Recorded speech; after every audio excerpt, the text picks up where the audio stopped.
Washington, D.C. President Barack Obama's top economic advisor, Austan Goolsbee, has been selected to serve as the Federal Reserve Bank of Chicago's next president, the local Fed bank said on Thursday. Charles Evans will be replaced on January 9 by Goolsbee, a 53-year-old professor of economics at the University of Chicago who frequently contributes to editorial columns and television appearances.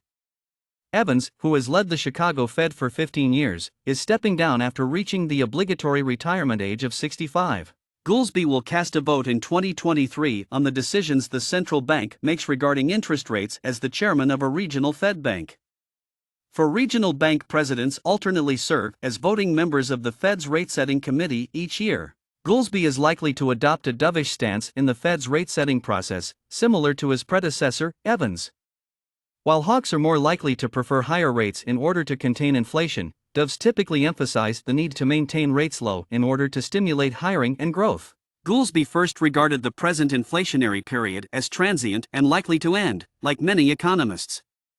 He asserted, in response to a survey conducted by the Booth Business School of the University of Chicago in July 2021, that the then-high unemployment rate of roughly 7% made it unlikely that high inflation would remain. If the Fed keeps raising rates, that's been the most common source of recessions in the history of the United States, he added, urging the Fed to adopt a data-dependent approach to its rate choices.